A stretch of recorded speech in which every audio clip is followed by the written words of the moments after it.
Hello, everyone. It is currently October 7th, and I'm currently in Massachusetts, Boston, back, um, where, back uh, with my educational endeavors.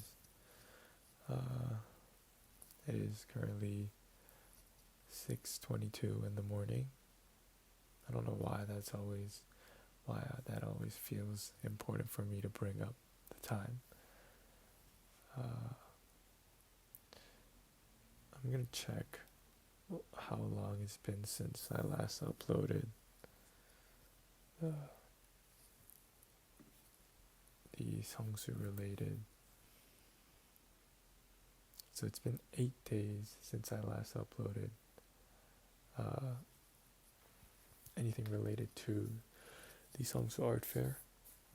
This video kind of encapsulates my closing thoughts and some meditations on just the Seongsu experience itself, and you know what kind of thought I had into creating those documentaries, and yeah, just some closing thoughts. It's been around like 2 weeks since the Seongsu Festival ended, Seongsu Ar Fair, um, and I've come back to study back in college. Just been organizing all these documents that I've documented, these photos that I've taken, as well as, writings or just keeping in touch with the fellow artists that I met um, along the way. Something crazy that happened, not crazy, but something kind of funny that happened was, this is my beloved camera, EOS, can't remember, EOS R8. I love this camera. I have so much memories with this camera. But the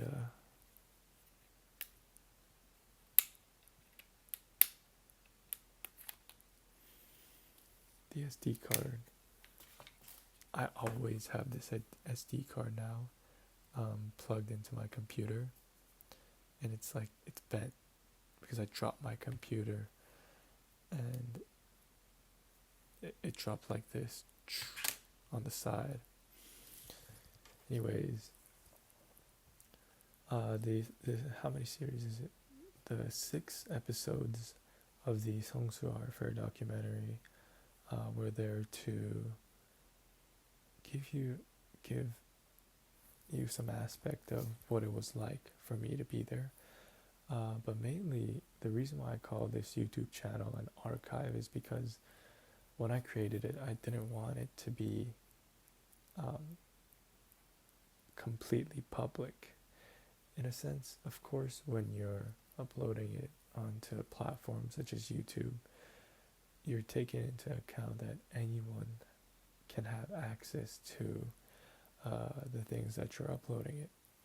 However, for me, I don't think that's really the case. Although it's accessible to everyone in the entire world that has YouTube, doesn't mean it's actually accessible because there are so much content on YouTube to be watched. It's hard to go viral. It's hard to grab attention of people, especially when my videos are, the majority of them are over 15-20 minutes. I don't think people have or even want to see me or my life for 5 minutes. Why would they for 15 to 20 minutes? While YouTube is a platform that anyone can see, it's also a platform that there's so much content that, the probability of people seeing you is dim. So I guess that's my kind of response to when someone says, how can you say like you don't want people to watch it when it's public? yeah, technically it is. But how public is it? It's not like everyone in the world is going to see it. Look at the views. I don't really get even that much views. But I think that's how I initially started that YouTube channel or the channel. It wasn't more so for an audience, it was more so for me. Something I can look back on, something Oxy can look back on, something What I'm Gonna Look For Me in the South can look back on, but also something Daniel, Aaron, 5469, Javon, Chiu, Sunggun, and just the people that I work with can look back on, because in our digital era where we have the ability to capture time and moments, I want to do that, because I think every moment is a fleeting moment that even this second I'm gonna miss because I have class in an hour and a half. But anyway, with defining, I guess, the intent, now we go into purpose. What's the purpose of these documentaries?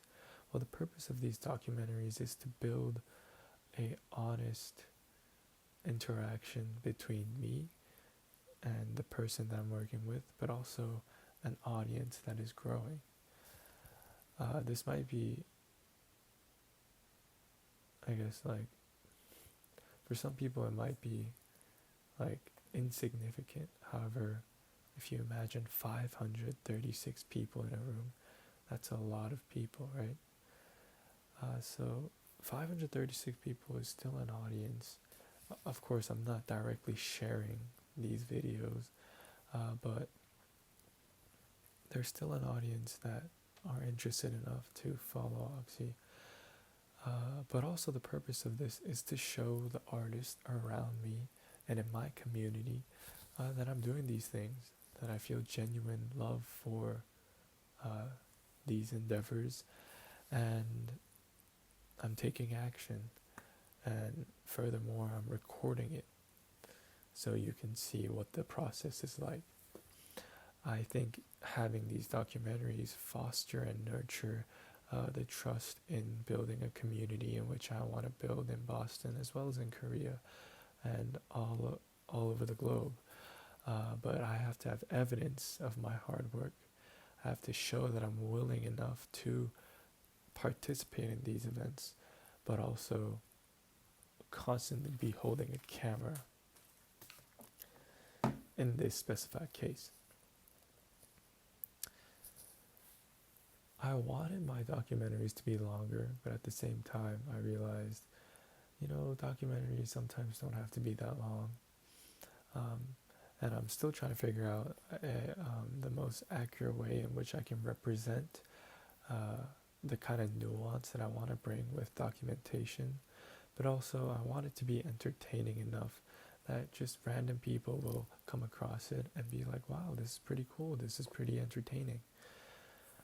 So it's this fine line of struggle for me with a lot of things involving the quality of work, how I communicate this, how much time, how effectively and efficiently I can use time in creating these documentaries.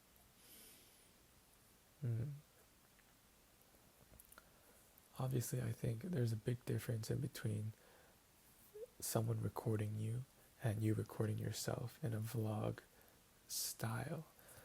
I think it's more professional for you to have some camera staff that's recording you, because now we get to see, me or the person in focus and the third person perspective, and it seems like literally the audience is there with you. The viewer is there with you, compared to when you're holding a camera like that. It's not that relatable. But it makes sense for this Seongsu just because in the Oxy team, I was the only person that was there. Everyone else was all over the globe.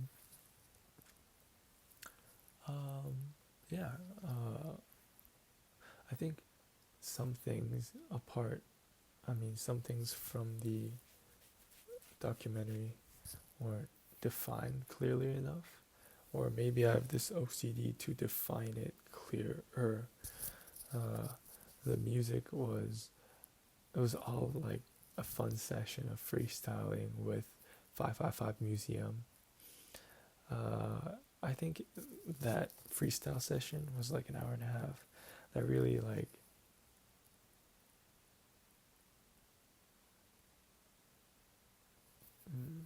that really represented my feelings, my thoughts, and my emotions during the time at the Seongsu Art Fair.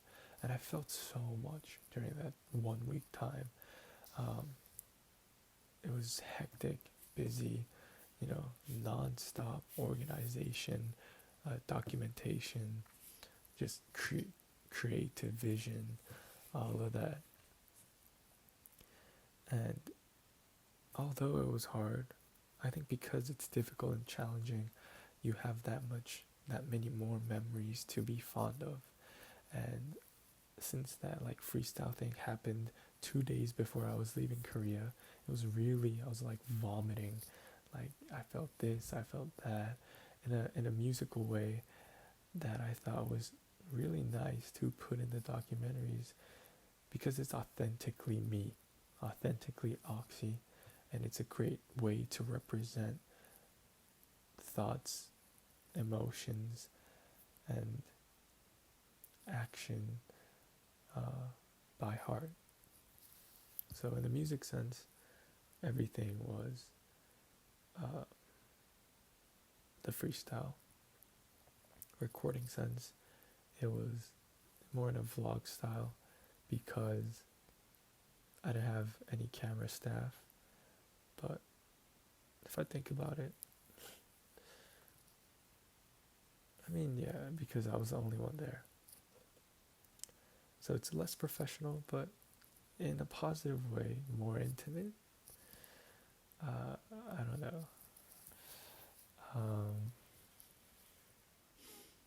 I think that's all the things that I kind of wanted to clarify.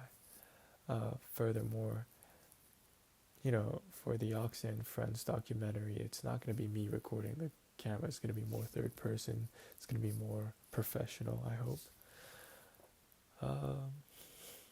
But it was a really enjoyable week, a very significant part of my life, I feel like. It was very exciting, exhilarating, challenging, stressful, but I got to know so many artists. I got to know so many people, and I got to build relationships with so many different kinds of people that it was really like, oh, this, it gave me life, and it made me realize how high you can feel in life just by working hard and meeting people that believe in the same love. It was refreshing from my current environment. Blessed opportunity.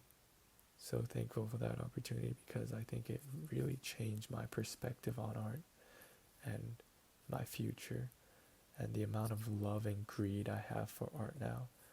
Greed's not the best word to use. I guess ambition is the more accurate one. And I really wanted to speak on it before too much time passed. So yeah, this is the conclusion of the Seongsu Art Fair era of 2025, Seongsu Art Fair chapter. I'm happy and blessed, and I'm very thankful that I got to take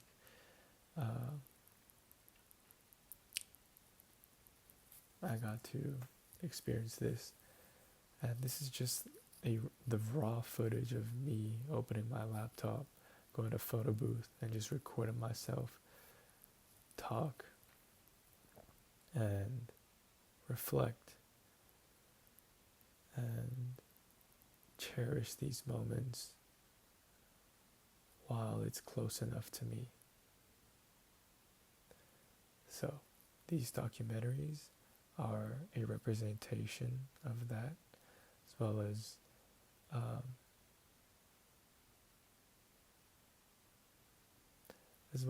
an inviting hand to any artist in the Boston area, more so in the Boston University community, because Oxy in Boston is currently in the process of happening. And there's two parts of Oxy in Boston. The first part that's going to happen is this upcoming winter, where anyone gets to apply um, to do a exhibition at the Seongsu Oxy / Inner Space Gallery.